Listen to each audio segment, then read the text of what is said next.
Let me welcome you to this lecture. We have now discussed about the reactivity of metal allyl complexes, and we have seen that cationic allyl complexes are essentially used as uh, synthetic reagents in organic chemistry, as they are prone to undergo nucleophilic attack, and this allows one to make different derivatives of olefin compounds essentially. So let us now discuss more about such reactivity of um, metal allyl as well as say metal complexes of unsaturated hydrocarbons as a whole. So we'll discuss one more reaction of metal enyl complex, or one more reaction where nucleophilic attack can take place on such enyl complexes like the ones that we have observed in case of the allyl complexes. So if you take now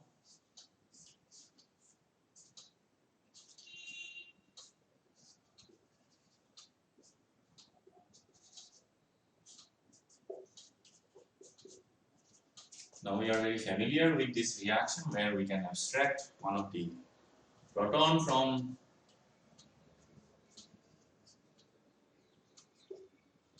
a diene complex, and this produces a enyl complex. So in this case we will have a cycloheptadienyl complex,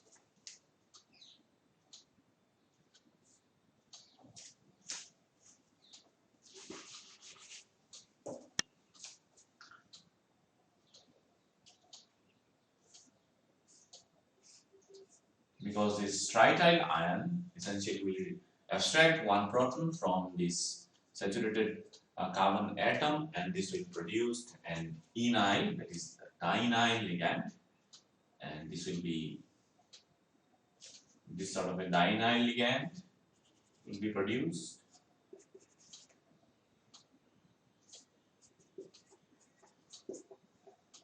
So now a cationic dienyl complex is formed, and such cationic dienyl complexes like the cationic allyl complexes now may undergo nucleophilic attack, and these are of lot of synthetic utility in organic chemistry, as now if we add a nucleophile, say R, this R will go and attack on one of the terminal carbon atom, and also it will attack from the side opposite to the metal center. So it is antifacial with respect to the metal. So the incoming nucleophile essentially will come and attack the one of the terminal carbon atom from a antifacial side.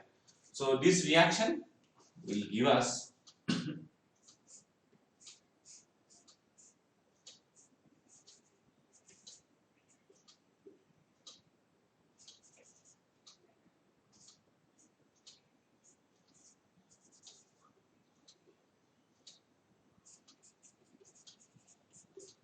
now we can see that this reaction is radioselective in nature, because the incoming nucleophile comes and attack on one of the terminal carbon atom of the enyl ligand. Now there are two terminal carbon atoms here, this carbon atom as well as this carbon atom over here. But the attack of the nucleophile does not take place on this particular carbon atom because of the deactivating effect of this methoxy group present over here. So that is why the nucleophile comes and attack on this particular carbon atom radioselectively. Secondly, we have already mentioned that the nucleophile will come and attack from an antifacial side with respect to the metal, and that is why the reaction is also or these sort of reactions have a lot of synthetic utility now, because what we can do is that we can carry out oxidative decomplexation reaction here. So if you take trimethyl amino oxide and then do subsequent hydrolysis, you will essentially end up with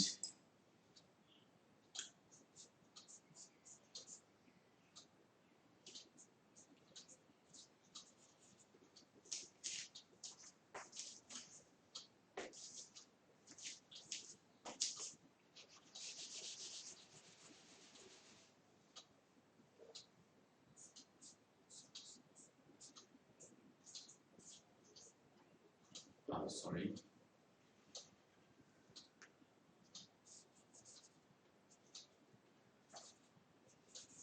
this sort of a product which now we could uh, functionalize, or we could make derivative of this diolefin here, or we can do nucleophilic addition reaction on the diolefin in this way, higher formation of first a diene complex, which is then converted into an enyl complex, and the cationic enyl complex, since it can undergo nucleophilic attack in a radioselective as well as stereospecific way. So these reactions are of lot of synthetic utility in organic chemistry. So the auto-deactivating effect of this methoxy group also allows one to carry out nucleophilic attack on ipso carbon atom. So you see one example where such reactions have been carried out. So again, if you take a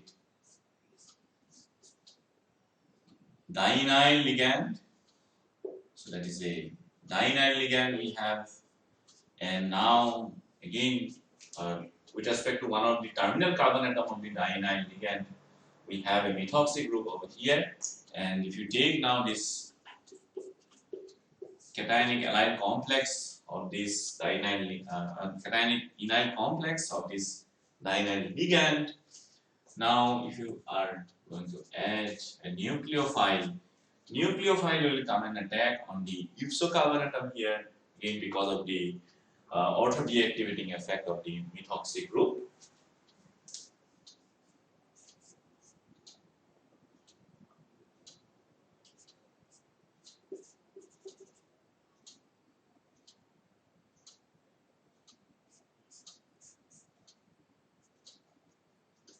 So it will give us this sort of a product after decomplexation of the complex over here, and once the nucleophilic attack take place on the ipso carbon atom here. So these sort of reactions, which are stereospecific as well as radioselective, are of lot of synthetic utility in organic chemistry. We have already mentioned that. Now, similar reactions have been observed, or similar nucleophilic attack is observed in cationic complexes, not only of allyl or enyl ligands, but also of other polyene ligands, that is of other unsaturated hydrocarbon ligands, both cyclic as well as acyclic ligands. So for example, one can if you take cationic complexes of diolefins or butadiene, or say for example benzene or ethylene as well, and these complexes here will undergo a nucleophilic attack on one of the olefin carbon atom, and these sort of reactions we have already mentioned earlier in the earlier class, that such unsaturated hydrocarbons they are not prone to undergo nucleophilic attack, and they instead choose to undergo electrophilic attack when it is in the free state, but when it is coordinated to metal centered, they show this sort of nucleophilic attack reactions, and these reactions are of a lot of synthetic utility. Now, there is a set of rules which allows us to predict the kinetically controlled product in such reactions, where reactions that is reactions of cationic unsaturated ligand complexes, and these set of rules are essentially known as Davis, Green, and Mingo's rule, or in short we can also say as DGM rule. So these rules allow us to predict the kinetically controlled product in reactions involving nucleophilic attack on polyene or cationic polyene complexes. We can say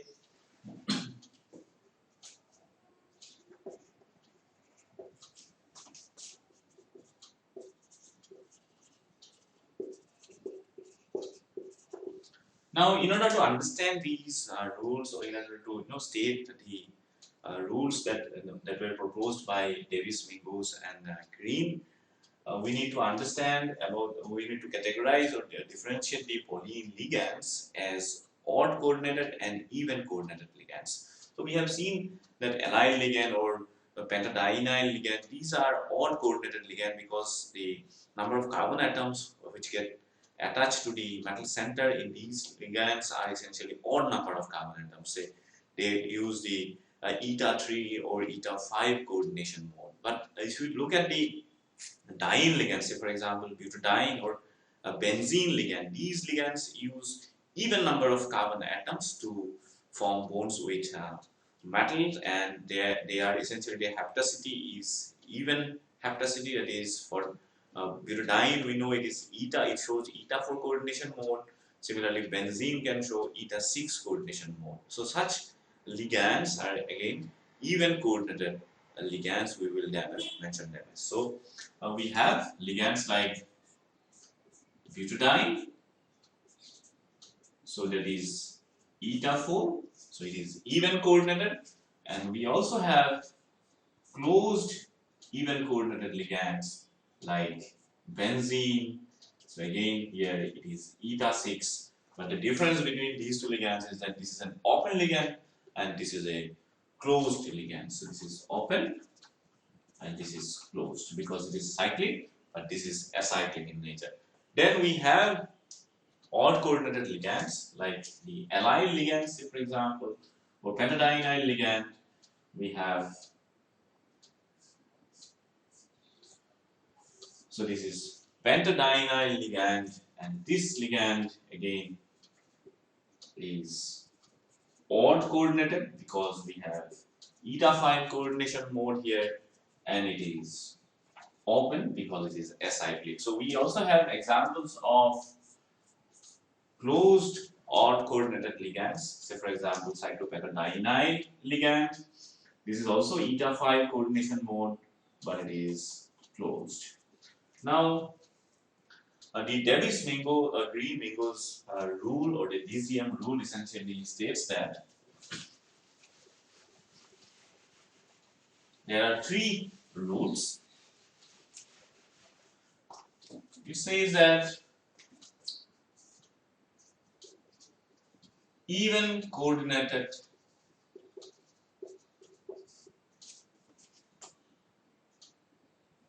or we can say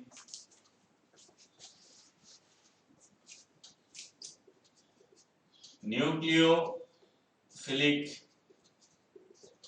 attack occurs preferentially in even coordinated polyenes as compared to odd coordinated polyenes. So for these two polyene ligands, that is butadiene or here benzene, these are even coordinated polyene, and such complexes where the polyene ligand essentially are coordinated to the metal center by using even number of carbon atoms, they undergo nucleophilic attack more preferentially than those ligands which are odd coordinated ligands. So now if we take the second rule, it says that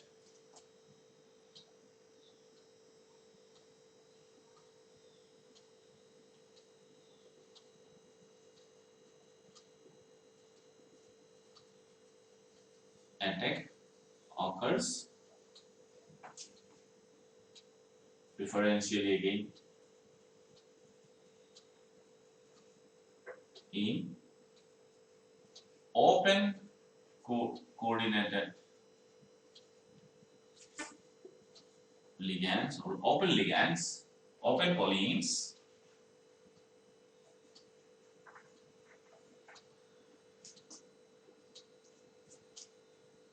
so those polyene ligands which are open ligands will undergo nucleophilic attack more preferentially than the closed Pauline ligands. But when this rule number 1 and rule number 2 are in conflict, so when we have a odd open uh, uh, odd coordinated open Pauline ligand, say for example, pentadienyl here, and a closed even coordinated Pauline ligand, say for example benzene here, then rule 1 will take preference. So that means when we have complexes containing say both of these two ligands, then the nucleophilic attack will occur on the benzene ligand here, but not on the pentadienyl ligand over here, because it is even coordinated and this is odd coordinated. Though even it is open ligand and this is closed ligand, nucleophilic attack will occur on the uh, even coordinated ligand only, because rule 1 takes preference over rule 2 when both of them are in conflict. So then the third rule,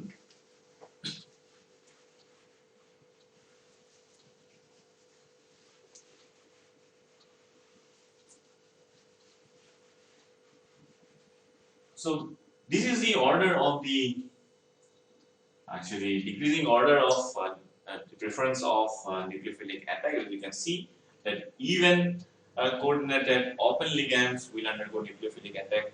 The highest preference is going to be for this sort of ligands, which are even coordinated and which are open, and then after that closed even coordinated ligands, and then we have odd coordinated open ligands, and finally the least preference, uh, the nucleophilic attack is least preferred in such ligands which are odd coordinated and closed.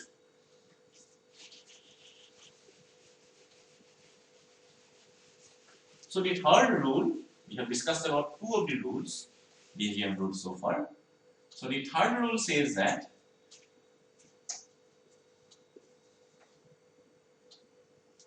for even coordinated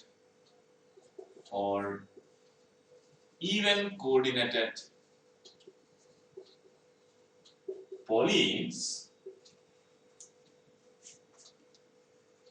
nucleophilic attack occurs at terminal C atom.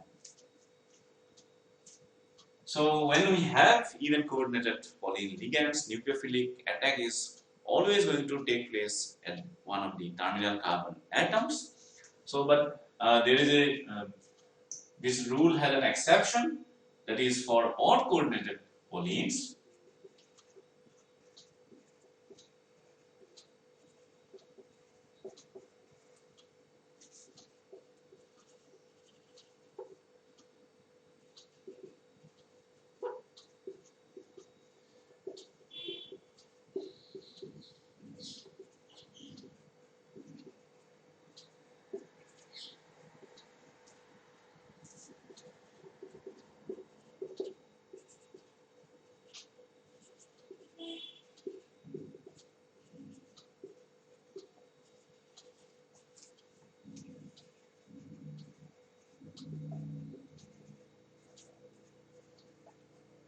So the odd coordinated polyene, in case of odd coordinated polyenes, we see that the nucleophilic attack will occur on the terminal carbon atom only if the metal fragment that is there, apart from the uh, polyene ligand, is essentially strongly electron withdrawing in nature, or otherwise if it is electron accepting in nature, then the nucleophilic attack is going to take place on the central, on one of the internal carbon atoms essentially. So these are the three rules that we the DGM rules essentially, and we'll see now examples where this DGM rule essentially is used. So the first example that we will see is a ruthenium complex where both even coordinated and odd coordinated ligands are present. So now if you take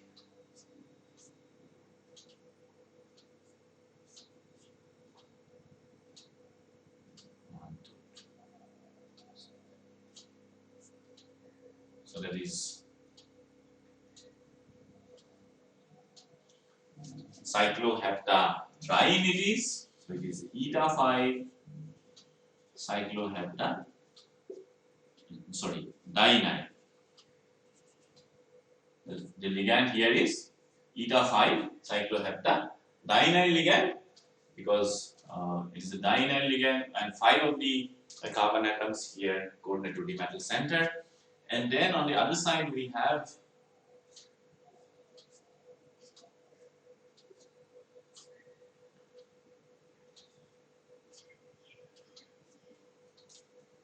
that is eta 6 cycloheptatriene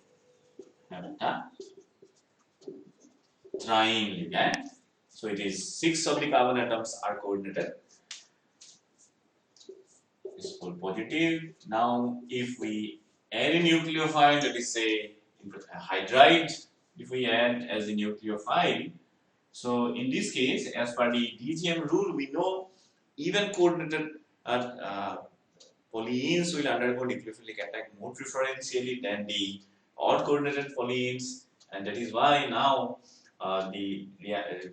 this particular ligand or nucleophilic attack will happen only on this eta 6 cycloheptatriene, and then we know that the attack will take place on one of the terminal carbon atom of this triene ligand. So it will take place either on this carbon atom or at this carbon atom. Both are essentially identical carbon atoms, and that is why what we will have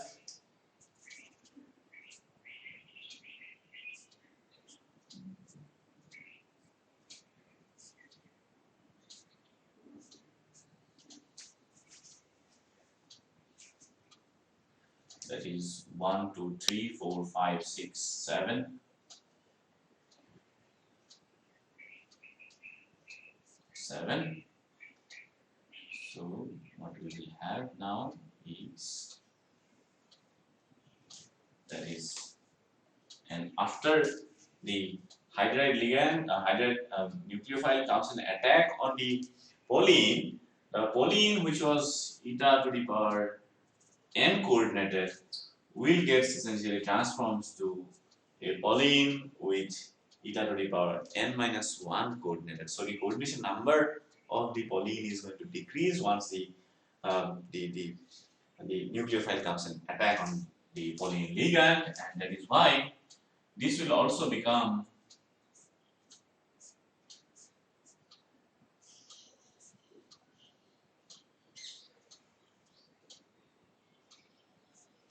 this important ligand. So this ligand also, that is eta 6 cycloheptatriene, will also get converted into eta 5 cycloheptadienyl ligand, and the complex will essentially now also become electroneutral in nature. So what we see is that we can predict the product of this reaction by using rule number 1 and rule number 3 of the DGM rule here, and as the even coordinated polyene nucleophilic attack will occur on the even coordinated polyene here, and it will occur on one of the terminal carbon atom, and that is the reason why it becomes now this ligand, that is eta 6 cycloheptatriene, gets converted into eta 5 cycloheptadienyl ligand.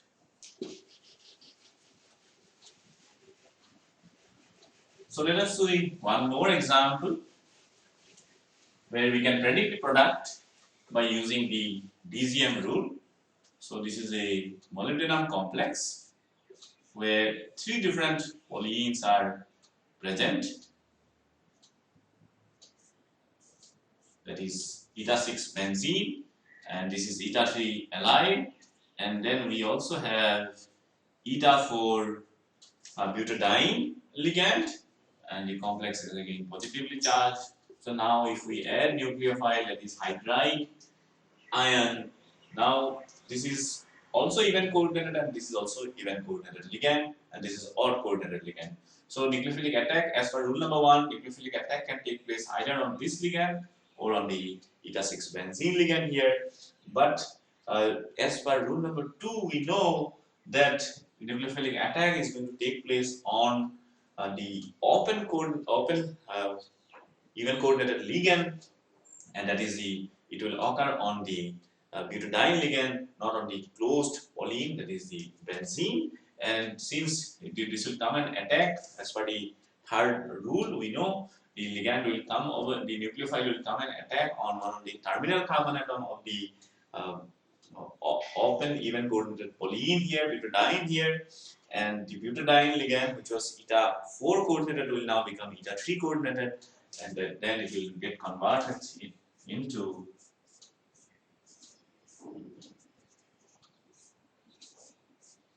an allyl ligand here, and the terminal carbon atom where the nucleophilic attack takes place becomes CH3, that is saturated. So this is how we can use the rule number 1, rule number 2 and rule number 3 here to predict the product in this reaction. Let us see one more example where we see nucleophilic attack on odd coordinated polyenes taking place. So this reaction is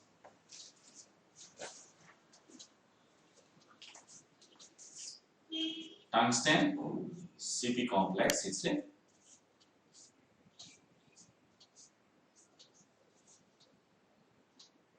and there is an allyl ligand.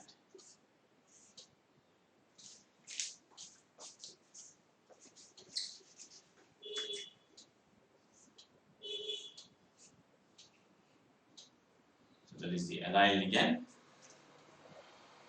cationic. Now if we are going to add, say, R negative and nucleophile here, we know nucleophilic attack is going to take place on the open ligand over here because of course all of the polyenes here are odd coordinated polyenes. Cyclopentadienyl is eta 5 coordinated, allyl is eta 3 coordinated.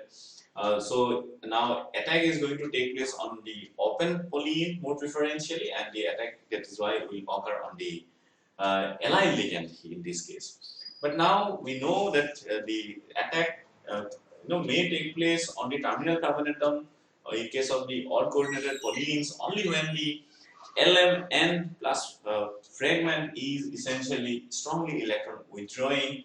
That is not the case in this case, as we see that the ligands that are attached to the metal center, they are not strongly pi acceptor ligands, and that is why the metal center is not strongly electron withdrawing fragment essentially in this case. And that as per rule number 3 of the DZM rule here, we know now the attack will not take place on one of the terminal carbon atom, but it will occur on one of the central carbon atom of the allyl ligand here, and that will essentially transform the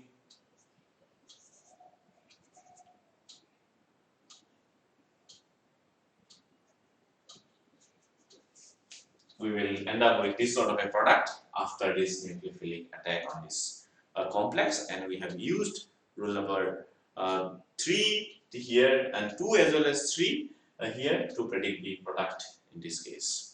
So that is these are the ways that we can use or we can predict the product in case of nucleophilic attack on polyene complexes. Now let us try to understand the reason behind this DZM rule, or what is the can we correlate these DZM rule to the bonding properties in these complexes formed by these unsaturated ligands essentially. So now we know that if nucleophilic attack has to take place on a carbon atom, the particular carbon atom must be positively charged in nature, or otherwise the nucleophilic attack is not going to take place. Now we know that in case of when we have, because we have seen that the reactions or nucleophilic attack on these complexes essentially take place both radioselectively as well as stereospecifically. Now if one wants to have radioselective nature in radioselective attack on one of the olefin or polyene carbon atom, then there must be imbalance in the positive charges on these carbon atom, or there must be imbalance in the charge distribution in the olefin ligand. But we know as such that in case of all these olefin ligands in the free state, the charge density or electron density on each of the carbon atom along the CN chain of the of polyene ligands essentially are completely uniform, and that is why the nucleophilic attack cannot take place resioselectively in case of such free polyene ligands. But when it is coordinated to the metal center, there is a the electron density on the metal on the carbon atoms essentially changes upon coordination of the polyene ligand to the metal center, and this is the reason why the attack now takes place resioselectively in case of coordinated polyene ligands. Now we know, or we, in order to understand how this change in charge takes place upon coordination of the polyene ligand to the metal center, we will take two types of ligands, both the odd coordinated ligands as well as even coordinated ligands, to illustrate how this difference in charge occurs on the carbon atoms upon coordination of the polyene ligand to the metal center. So for this, to illustrate this, we will take allyl ligand and butadiene ligand as examples of odd coordinated and even coordinated polyene ligand. But of course, you can do this for any other odd coordinated or even coordinated polyene ligands as well. So let us take the allyl ligand and the butadiene ligand as examples of odd coordinated here and even coordinated ligand. And let's also take the metal fragment to be positively charged. So when the metal fragment is positively charged, now we know that the ligand to metal bonds in these cases are going to be mainly dominated by by one interaction, that is sorry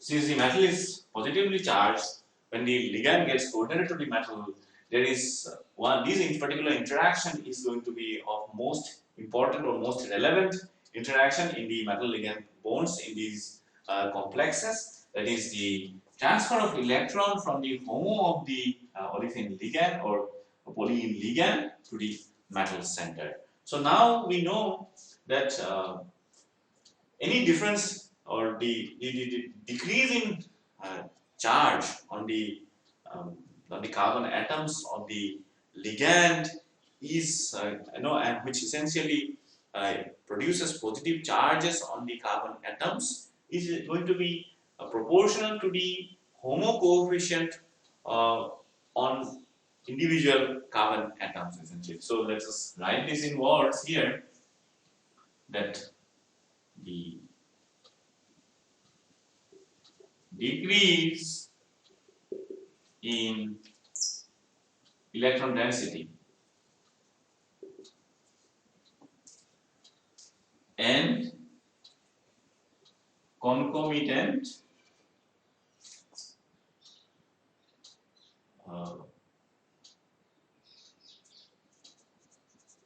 increase in positive or say partial positive charge.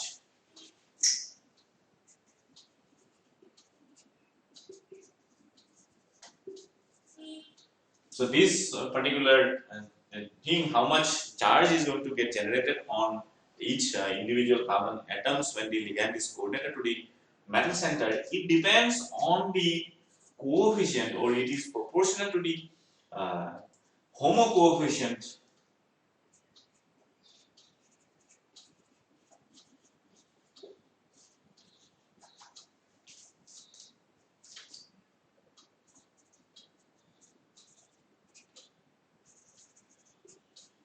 So we have to find out the coefficient of the HOMO coefficient on each of these carbon atoms to essentially determine how much charge is generated or upon coordination of the ligand to the metal center. So we need to identify what is the HOMO in these ligands. Essentially, let us write the the bonding of the molecular orbitals in these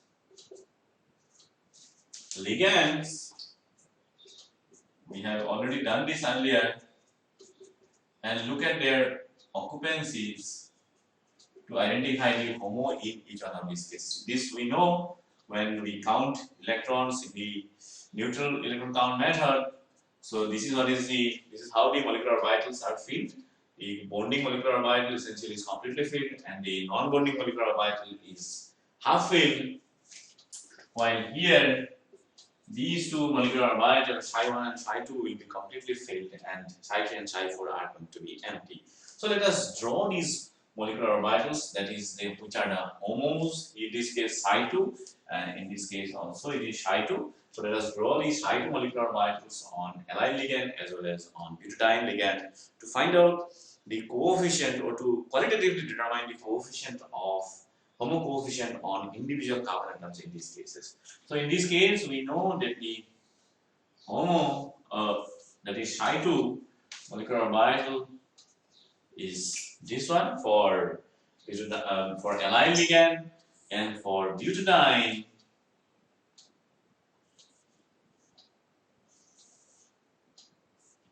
the HOMO coefficient, if you look carefully, this is the psi 2 molecular orbital, and the HOMO coefficient on the terminal carbon atoms are considerably higher as compared to the HOMO coefficient on the internal carbon atoms. So when electron transfer takes place from, say, from the butadiene ligand to the metal center, or when the complex is formed, so more electrons are transferred from the terminal carbon atoms, we can say, and then as compared to the internal carbon atoms. So more positive, partial positive charge is generated on the terminal carbon atoms than the internal carbon atoms. This because of this transfer of electrons, because the HOMO coefficient on the terminal carbon atoms are much larger as compared to the HOMO coefficient on the internal carbon atoms. And this is the reason why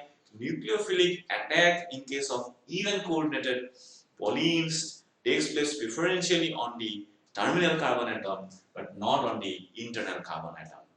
So this is what is rule number 3 we know, but there is a exception, or the rule is different for odd coordinated polyene, because we see here that the HOMO coefficient on all the carbon atoms essentially are equal, and that is why in this case we cannot the HOMO coefficient essentially does not determine on which carbon atom the nucleophilic attack is going to take place, and instead it is the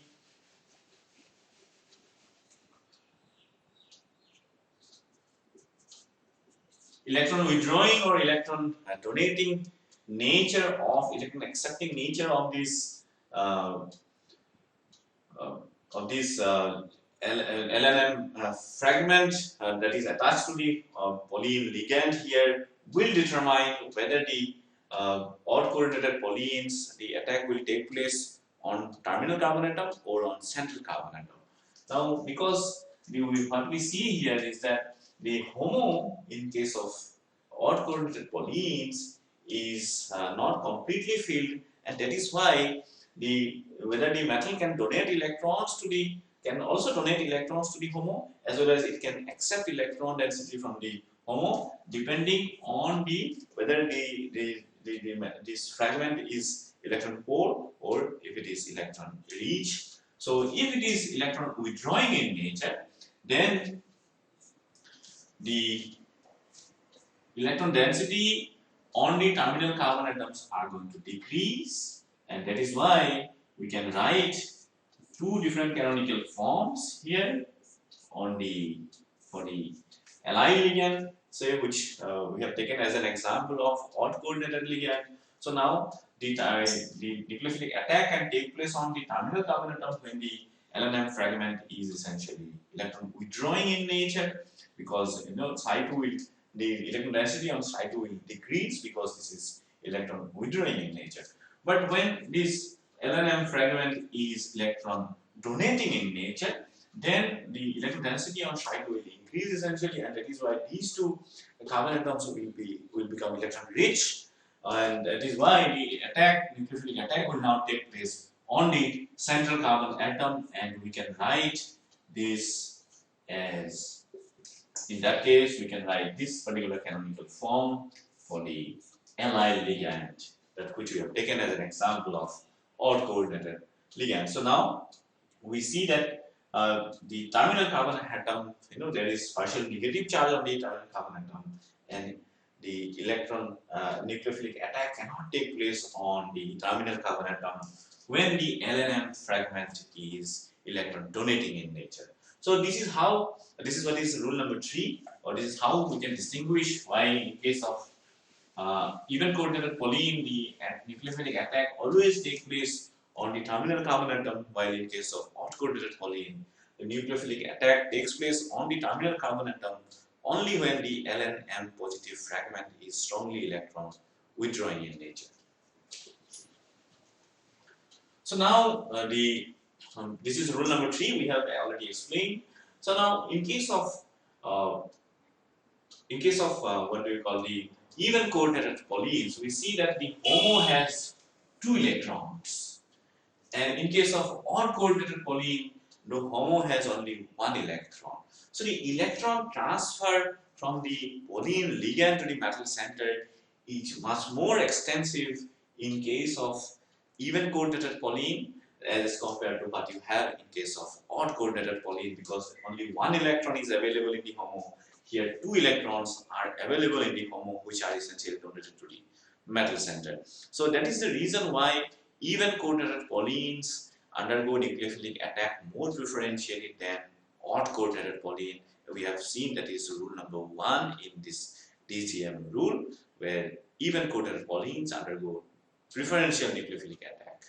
So then the rule number 2, which says that in case of the nucleophilic attack takes place more preferentially in open polyene ligands than in closed polyene ligands. The reason being is that the charges, the electron density are much more balanced all over the atoms, carbon atoms, in case of the closed polyenes as compared to what you have in case of open polyenes, and that is why the imbalance, the generation of partial positive charge in open polyenes is much more as compared to what you see in case of closed polyenes, where the charge is much more distributed in a much more well balanced fashion, and that is why the nucleophilic attack takes place preferentially in open coordinated polyene as compared to what you have in case of closed polyenes. So that is the rule number 2. We have already discussed about this, and this essentially brings us to the end of this lecture. We have discussed a very important and interesting aspect of reactivity of these polyene complexes. That is, and we discussed that these complexes formed by these polyene ligands, or especially the cationic complexes formed by these polyene ligands, can undergo nucleophilic attack, and this essentially allows us to use this reaction as a very important synthetic tool, because the nucleophilic attack here takes place radioselectively as well as stereospecifically, and this is a very important or very useful reaction for preparation of different organic derivatives of these polyene ligands. And we have also seen that there is a theoretical way, or there is a way that we can, by following a certain set of rules, we can predict the kinetically favorable product in such nucleophilic attack reactions in polyene complexes. And we have discussed about these 3 rules, as well as we have seen examples where to illustrate the utility of these 3 rules, where we can predict the products in such reactions by using these 3 rules. And finally, we have seen the theoretical background behind these set of rules, or how one can explain these rules by looking at the population or electron density, by changing the electron density in specific carbon atoms in both odd coordinated as well as even coordinated carbon polyene ligands. And with this, let me conclude this lecture, and I thank you very much for being with me during this lecture.